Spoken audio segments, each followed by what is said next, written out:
hours of the second hour. As you guys lay down, you begin to rest. You get a full night's rest. All of your spells are restored. All of your health is restored to max.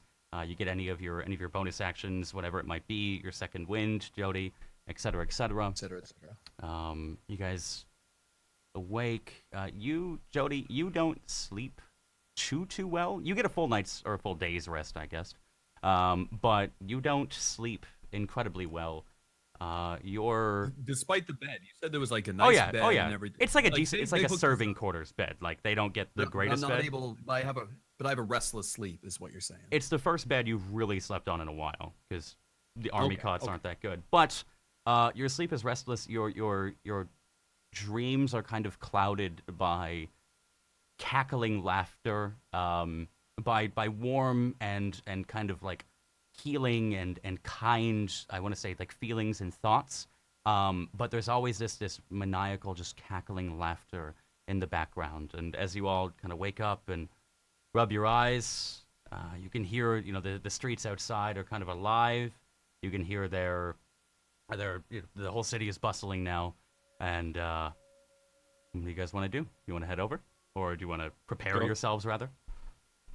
Gotho just kind of looks over at Jody, and Gotho is once again like sitting in a pile of like potatoes that he's clearly been peeling for the last 30 or 40 minutes before the others woke up. And he just looks up at Jody and says, Gotho, watch. Jody moves in sleep. Did I scream? No. Well, then, I shouldn't be much of a problem, I guess. Is everyone awake at this point? Because Fora is she's not a great riser.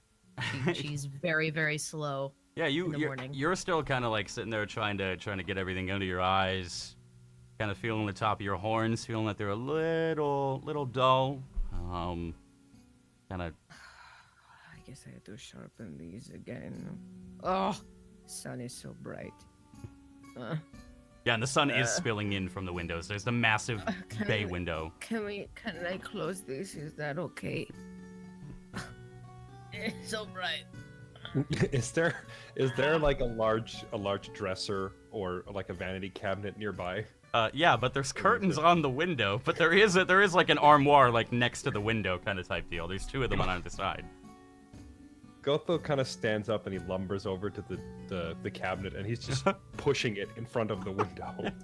Is you're like mumbling? Gotho, wait a moment. I walk up to the armoire as it's moving, and I open it up to see, is there like an extra shirt inside? Because Jody is just like drenched with sweat. Oh yeah, there's a couple of like ragged as the linens. armoire is being pushed across, I'm inspecting what's inside. Okay, all right, yeah, there's a couple ragged linens in there that would belong to like the servants. You saw them all wearing kind of the same getup. This music level is so frustrating. I get a new gentleman's blouse. There you go. And put it on. Jesus Christ, is this music really loud to you guys? This music, I know. huh? I'm sorry. Holy shit, it's at like no volume. I just have to delete this song forever. It's way too fucking. It's too hoppity and it's so loud. I'm sorry. Yeah, I was getting hyped up for putting on my shirt. Damn. That was just like the most epic dressing room we've ever had. That was crazy. Dun, dun, dun, dun, Okay, dun. all right, maybe this will work. There we go. That works. It's the song we play on breaks. Whatever. Anyways, so you guys like Jody, you're immediately jolted by the. And as you grab a new shirt, it just resonates throughout the entire. As it goes across the window, there's still sunlight spilling in from like a couple other windows. But that armoire is just fucking, it doesn't fit too well either. Like you have to like shunt it out a little bit, so it's at an angle. And Harold you hear like, and Harold comes out. What? I see you're awake. We can hear you're awake too. Gotho, make it easy to sleep. Yeah. I'm sure the servants will be thankful when 9 of them have to move the fucking thing back. But anyways, you guys ready for me to take you over? The camp's about 2 hours walk. I'm ready for a coffee. Do you have coffee? Yeah, we'll get some on the way out. Don't worry. There's a merchant down the street that serves better shit than what they serve here. We'll go catch them. And then she just kind of stands up. Okay. And he got 5 minutes, and he walks downstairs. 5 minutes. 5. I said minutes. 5.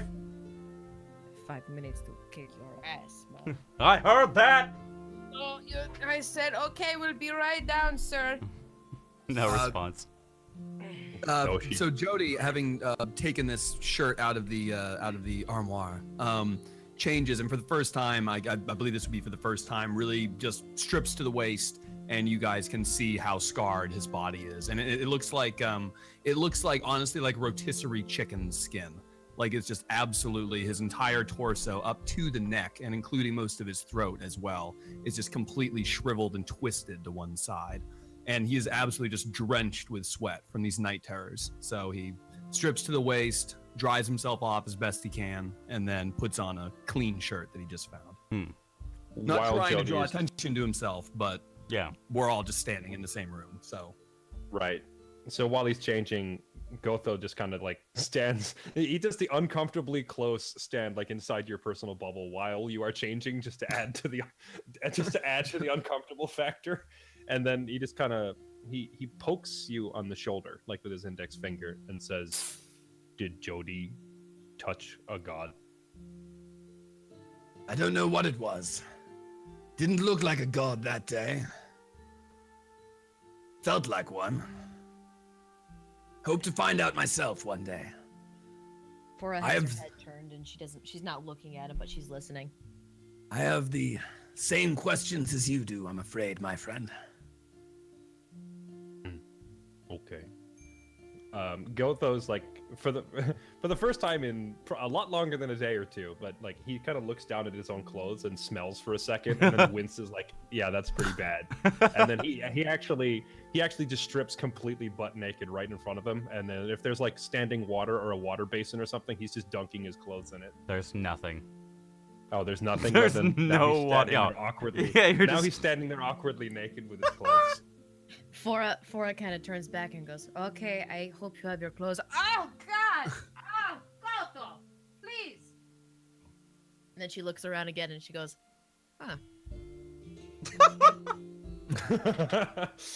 Despite how Fora may feel, I believe the rest of the town might want you to have some pants on, so you might want to check the armoire. and I motion towards where I found my shirt. Gotho goes into the armoire, but because it's obviously the clothes are too small for him, he's actually like taking out a shirt and ripping it to make a kind of a loincloth thing and just tying it around himself. And then the other clothes that he was wearing, he just tosses on the floor. Yeah, you just they like hit the wall with a kind of like slide down. When we stay in a room, we stay in a room. His current outfit was already clearly improvised anyway. Yeah, like it covered him well, but it was obviously like clothes that were too small and had to be bent and stretched and torn.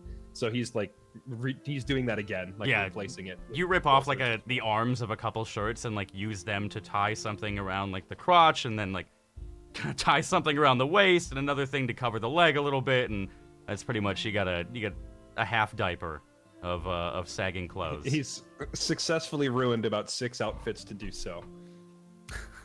Yeah, the armoire is empty now. Quit and bragging. the Quit ragged bragging. underwear is still sliding down the wall. It's like a Takes me snail. 12 shirts to cover up. Like, As you hear, you ready? Come on. You guys head downstairs? yeah, I head out All right. before. Yeah. I mutter something about not getting our deposit back. Okay. You guys make your way downstairs. The Duke is nowhere in sight. There's a couple like whatchamacallits, servants just kind of running around and kind of preoccupied. They don't even see you. Do you take your sack of potatoes, by the way, Gotho? He's taking the ones that he had like already peeled and filled up. Okay. He filled up like the odd pockets in the outfit that he's Yeah. So he's carrying like 7 or 8 of them, but that's all he could fit in there. Okay. Picture like a bandolier of potatoes, Apparently. like across your shoulder. Apparently, Some people bring shotgun shells. Some people bring grenades. Gotho packs potatoes. As you guys walk down, Harold just kind of looks at you and says, "New digs, yeah. Wow," and just turns around, and says, "Come, the horned one wanted coffee. We're gonna go get coffee." And Yes. Bless you. Thank you. you guys leave. A couple of the servants bow as you head out, and one of them just kind of casts like you a glance, Gotho, and looks down at the man-made cloth that you have, and just kind of, oh, and then like runs upstairs really quick, just knowing that it's one of their shirts, or not realizing it's all of their shirts. And you guys make your way out. The guards let you through, and you're immediately met with a bustling city life. By bustling, I mean, there's like 5-10 people walking down.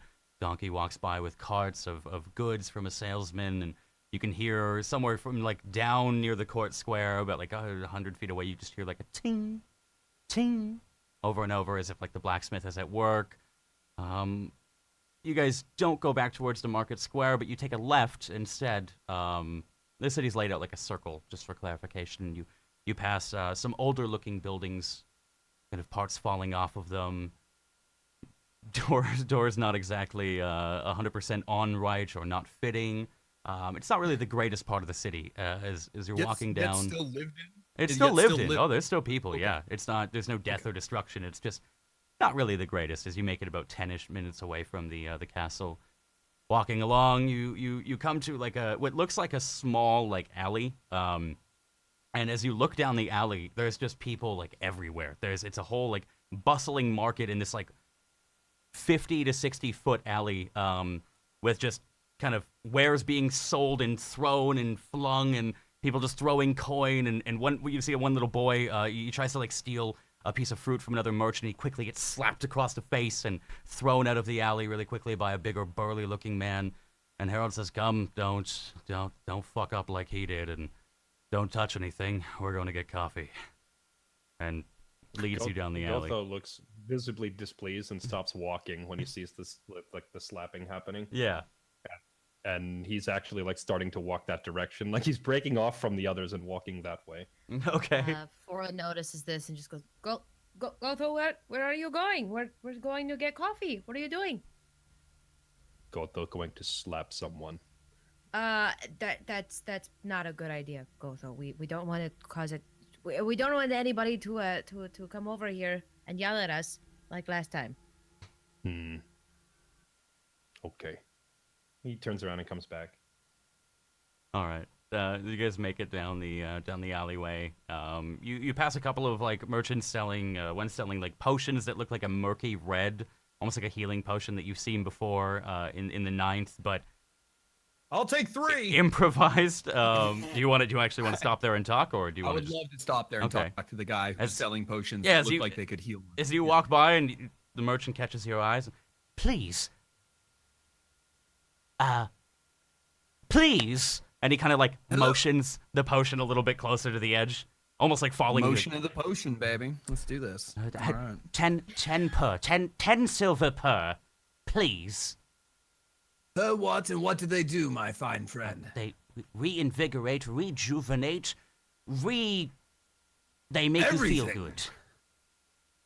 Well, for 10 silver, I feel pretty shitty, honestly. I had a bad night's sleep. Is there anything you would recommend for that? I'd recommend coffee, probably, but please. And he kind of like pushes he's like eyes are wide open, like head kind of crooked, like you can see he's got like 4 teeth, and he's just like motioning the potion, like kind of both hands, just fluttering. Is it just one potion? Is it one type of potion that he's selling, or is pushing the one towards you. There's a couple others that are murky brown. I want to take it in my hand, just like to like inspect it. Like, but I want to see if there's any. I want to sense any arcane magic on it. Okay. It really is magic. Yeah, give me an Arcana check. Yeah. Gotcha. You kind of like looking at it, taking the stopper off, and he's what? And you just sniff it, and he kind of immediately like eases back, but still looks really tense, really nervous. It smells fucking awful, but you can kind of ascertain that if you ingested it, it'd be a healing potion, maybe a weak one by the contents, not as I take strong a little or pure. swig. I take a little swig with the thing off before paying. I take a little swig of it. Okay. As though and swish it around in my mouth as though tasting a fine wine, but rather I am tasting the authenticity of this potion. Gotho puts his hand out like he wants it too. He said, I hold up a hand to stop him mid sentence. We'll take 3, and I drop a gold on the table. Do you have change, Or my it gets friend? out of- he just Gotho is actively pulling the one away from Jody if he's not stopping him. no. Yeah, at he's- this point, it's just at this point it's gone. It's Yeah, in your you hands. guys are you guys just quickly like he's like, and he like reaches down and kind of pulls it, just like slapping things on the desk. Here, and he passes you like 2 brown ones. He passes you four of the weirdly red-colored ones, a larger red-colored one. So please, thank you, and kind of quickly snatches the coin, looking up at Gotho with like an untrusting look. And you guys now are in the possession of 6 minor healing potions that heal 1d4. You guys can split them however you'd like. Just write it down. 1d4, 6 1d4 healing potions. One larger. I hand the second one to Gotho, Okay. so he has 2. Hold on. One larger one. That's 1d6, and 2 unknown murky brown potions. Wait a minute. I ordered 3, and how many? 6 small, and But how many total? you 10? gave him a gold, right? And I he gave him a gold, so he immediately gave me like 10. he just because it's 10 started piece. like pulling them He like just starts- one hand He gave me a underneath. gold's worth of potions. Yeah, is what he did. exactly. Yeah. Fora's just kind of watching all this take place. She gets out a gold piece and lays it down on the counter and leans in and goes, "I require your strongest coffee." That, not here. And he kind of like is pointing frantically down the alleyway, where like you can now see Harold just stopping and chatting with a merchant, drinking something. There. But he kind of like gets She's this, looking at everything through like furrowed brows and just it's this like devilish look, like as you look back, and he's holding this massive yellow potion. It's just pure yellow, and he kind of eyes the gold on the table and looks up at you and, the potion's like as big as his head. All right, I'll take it. I don't know what it is, but I'll take it. Yes. You are gonna be wired, dude. Fora's bouncing off the walls for the next 3 days. Thank you, my friend. Okay. Do you just like pocket the potion, or do you drink it immediately? she wants to take a sip. Okay. All right. As you like take off the stopper, it's just it doesn't smell disgusting. It doesn't smell pleasant. It's just neutral. You kind of like take a quick swig, enough to like fill your mouth. Swish it around. Put the stopper back on. No taste either. But Strange. as you've taken a swig, like you see the hue of the yellow potion just kind of like immediately dims a little bit. Do you swallow or no?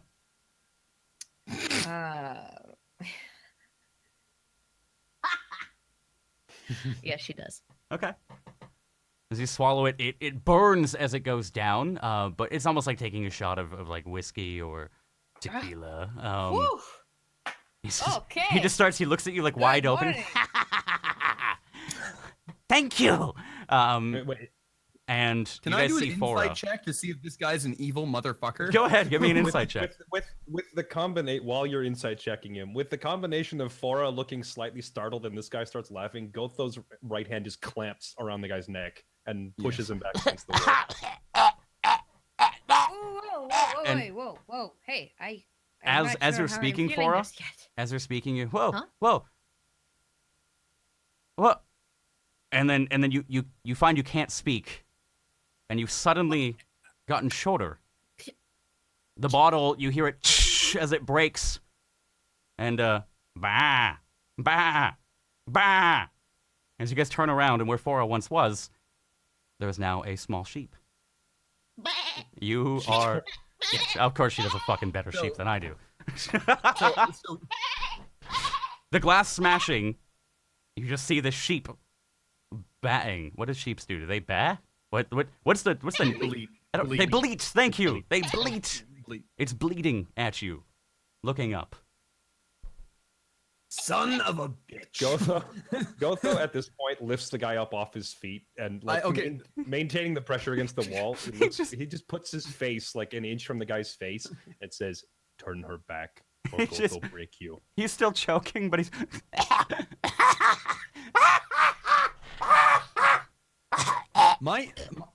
My insight check to see whether or not this guy is an evil motherfucker. He's just fucking crazy, dude. He's not evil. He's just fucking crazy. Okay, you just get the feeling this dude, like, nobody has ever bought this potion, and this is the first fucking person that's done it.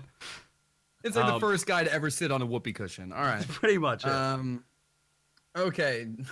Can we? Are you trying to intimidate him? Obviously, Gotho is trying to intimidate. Yeah. Gotho's not actively attempting to intimidating him. It's more like a matter-of-fact statement. Fix her, or I'm going to kill you. And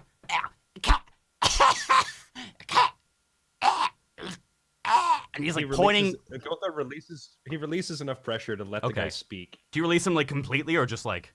No, he just lightens the grip up enough so that the guy can get words out. Okay. And as you do, he's and you see him like in the blink of an eye, he just like reaches down, grabs something from his belt, and just and then suddenly he's just gone. Roll me a perception check. He's a sheep too. Roll me a perception check. Okay.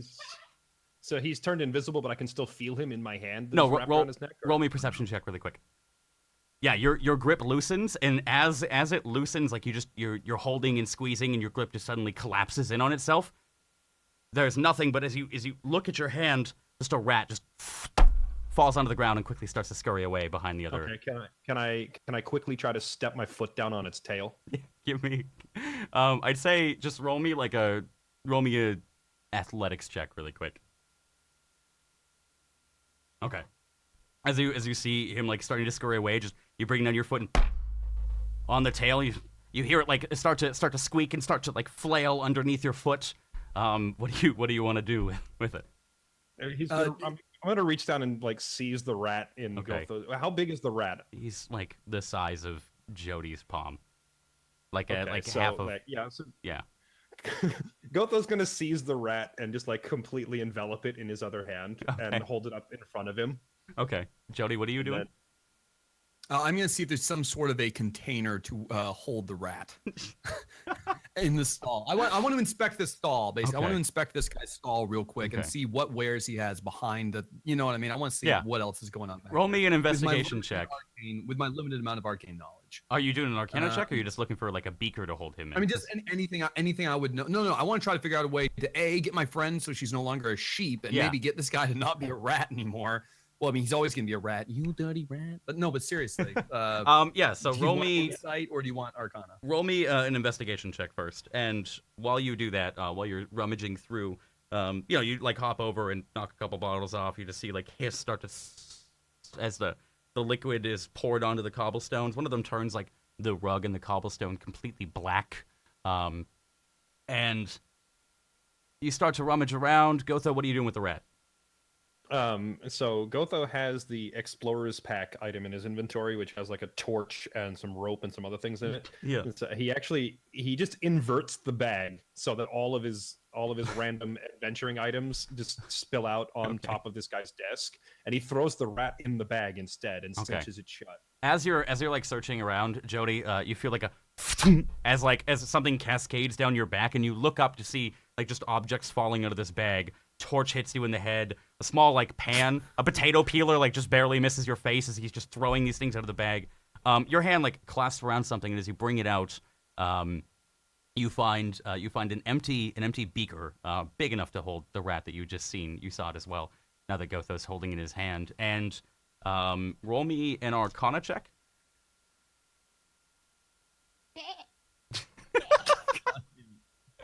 As you like search around with the other hand, you put the beaker on top of the counter. It almost falls off because of all the shit falling out of the bag. You find like a clear, like kind of translucent looking white potion about the size of your finger. It has like 3, maybe 4 drops inside of it. Ooh. So you now have a rat in a bag. By the way, it's like fighting to get out. As I put the rat size potion bottle or whatever up there, I like put it down on the thing and like motion. I'm like, Gotho, and I like point towards it. Like this would be a good container. As I'm still looking for the rest of the stuff. Whether or not Gotho puts him in there, that's up to him. I'm still looking for the other things. Is there like a lid or something that can be secured on it, or no? No, but it's a stopper, right? It's like a probably about 10 inches tall, and it's kind of curved, like beakers will kind of sometimes curve out at the top. Oh, okay. So you could fit something in there. He wouldn't be able to climb out. You get the deal, yeah. Yep, okay, so Gotho puts 2 and 2 together, and he just like throws the whole bag in there, figuring the rat may scurry out of the bag, but it won't scurry out of the glass. So he just throws the whole thing in there. Okay. At this point, I have the potion in my hands with the 3 or 4 drops in it. Yeah.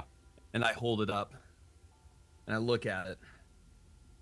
Now, I believe that this will turn them back, but I'm not sure. Why? So either we try to have a conversation with a rat, or we just take a leap of faith and feed this to that sheep over there. I can't believe I'm saying this. Elspeth, roll me a con check really quick. Oh, Lord.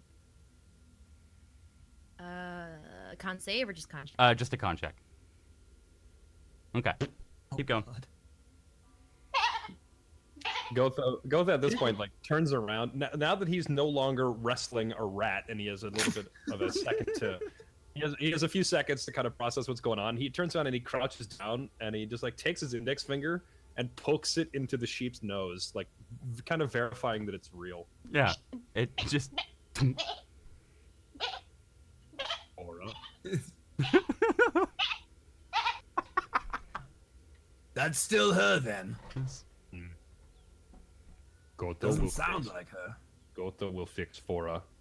Even if Gotho has to eat a rat. And then he stands up and he turns around and he goes over to the beaker and he's just looking straight down. Has the rat like managed to get loose of the bag yet? It's actually, as you look in, good timing as you see it is scaling the inside of the bag with its claws, and if the bag wasn't in there, it wouldn't be able to, but it's like its head is like just popping out of the beaker, and it's starting to crawl out. Do you just like shove it back in? Jody's standing right there, moves probably at the same time as Gotho to try to like put my hand over the top. Like of the thing. whack-a-mole? Gotho doesn't actually push the rat back down. He actually just grabs it by like the back of the neck and wraps his fingers all the way around it and is holding it up now. Okay. And he's holding it like an inch from his face and staring at it. Okay. And this is the first time that either Jody or Fora have ever actually seen Gotho look kind of angry, but he's actually scowling for the first time, and he looks at the rat. And at this point, he wants to say it in English, but he's getting kind of flustered. And so he's actually just rambling at it in the infernal demon tongue at this point. And so he picks it up and he says, I'm gonna bite your head off if you don't fix her. Do you understand me? I'm gonna start with your tail, and I'm gonna chop it into little pieces, and then I'm gonna rip out your eyeballs, and I'm I've gonna never twist seen right him like around this. you. I've never seen him like this. You really want to do what he says right now. There's like a I'm small... pleading with the rat from about 2 feet below. There's like a small crowd forming. Roll me a strength check really quick. okay. Against the rat. Okay. This rat just beast modes out of this. Okay. It struggles for like a quick Fora moment. Still there, or is she wandering off like a sheep? Oh, what are you Or is doing? she, like, What are you doing, Fora? She is not sure. She wants to. I don't know if the sheep can understand what's going on because my concept is pretty shit. You can you can see everything going on. Just albeit at a smaller angle, at a lower angle. You can see everything going on. You can't understand the infernal for the first time. She was attempting to speak infernal along with Gotho and say, that's exactly, get him, Gotho. But all she can do is. Yeah, you recognize that it's infernal, but you can't understand it. Are you just staying there though? Yeah, she doesn't want to leave. She's not going anywhere as a sheep. Jody, roll me a perception check really quick. All right. Okay. With my strength check, was that the rat like trying to wriggle out, or was the rat like wiggled a little bit as you were yelling at it. Okay, but he's actually forcibly compressing it now as a like in a retaliation. okay, you're kind of a, squeezing. oh, Yeah, give me another strength he's check then. squeezing the rat. Okay. Oof. You're squeezing. You can. It's like it's got like a paw out over your thumb, but like you've still got a hold on it. It's not really going anywhere. It's still fighting and it's still like trying to bite at you, but its neck isn't long enough to reach over its fat body. Really quick though, Gotho Jody, bites that paw. you see there's a small like crowd forming, and you just see Harold sitting there like leaning against a a stall, drinking his coffee. I was Just staring at you. Just staring at you. Did you say you break the rat's paw? No. You said it has one paw like loose over my thumb. Gotho bites the paw. He just chomps down on it. Give me. And it's like, and he's crunching it with his teeth as hard as he can. Oh shit. Okay, roll me an unarmed attack roll against the rat. Fuck me.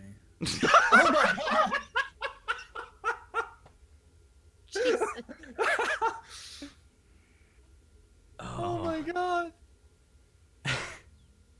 Oh my fucking god. Well, you got This him. is officially like as ridiculous as last week. Yeah.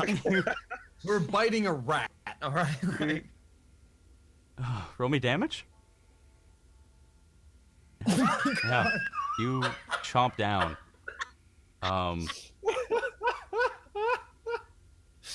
As you like chomp down on this rat's paw, you just feel like immediately in your hands there's like it's great immense pressure. Roll me a very quick strength check, just one last time. Okay, as you bite down and you feel your teeth crack bone, just as suddenly like your hand explodes open, and Ratman, the potion man, is flung outwards, like away from you, out of your hand, you breaking the polymorph spell, and immediately just like on the ground, like kind of scooting backwards, like pushing past and going under someone's leg, just staring at you in horror, just and just four of the sheep jumps around very excitedly. roll me a con check really quick, Elspeth.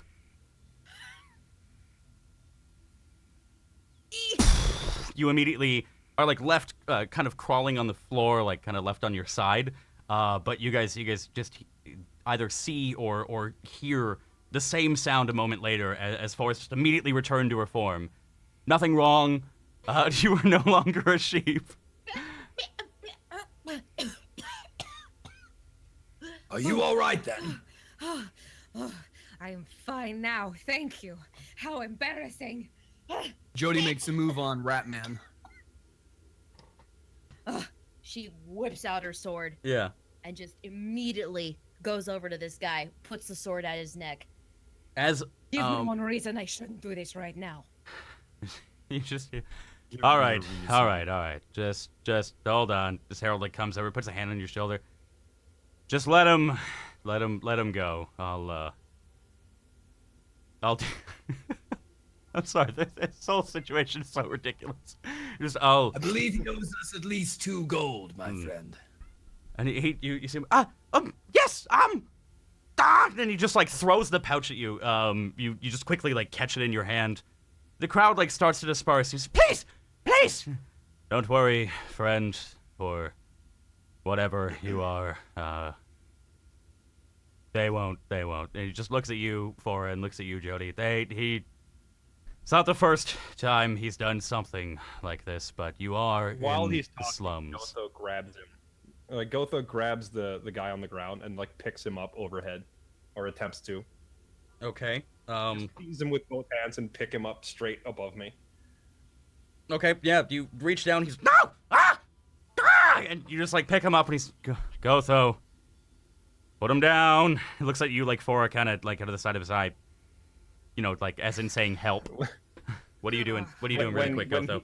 When he says put him down, Gotho says, okay, and then slams him onto the ground as hard as he can. Roll me an attack roll.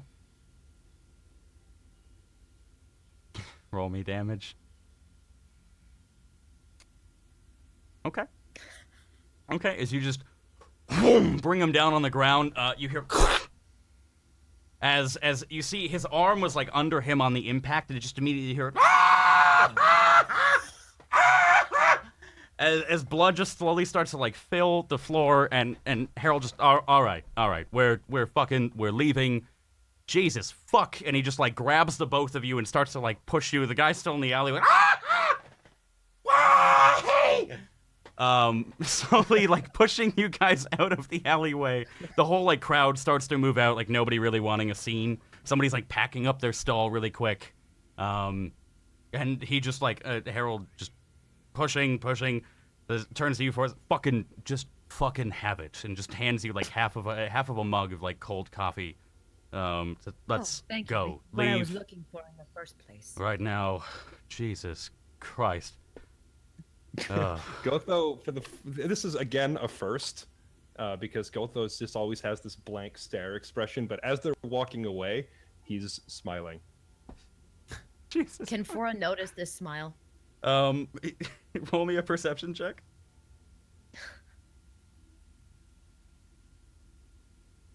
Yeah. Oh yeah. It's ear to ear. Fora just smiles back and nods at him. Thank you. Well, Jody continues to be the third wheel. one day you'll learn Infernal. We'll get you a book one day. One day I'll get some book alerted. Harold just like looks at you. What the fuck are you guys? Holy shit. And you guys slowly make your way. Well, Gotho makes a point of grabbing his bag of items that I left on the counter. Okay. Yeah, I'd say you quickly did that in like most of the ruckus as you were. Whatever. Gotcha. Before we Fora's just GTFO. chugging Yeah, if there was ever a moment for fan art, yet again, it would be a sheep with horns. You guys slowly make your way out of the city. Harold just kind of leading by like 5 feet in front of you. You can tell like he's not angry, just unsure of what the fuck he's traveling with. You get to the edge of the city. There's like it's a small like wooden wall around most of the city, and he just kind of nods to one of the guards, and he goes, "Oi!" As the gate like swings open, you can see it's attached to some iron mechanisms and gears.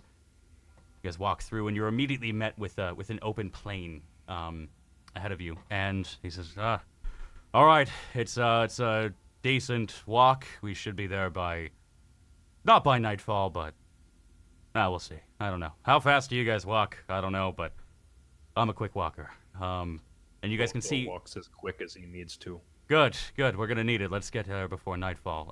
You can see in the distance, like where he's kind of pointing and motioning to. There is a path that somewhat follows up to the forest in front of you guys. It seems like you're on a plain that just wraps around the city, and the forest kind of also wraps from coast in a crescent shape to coast.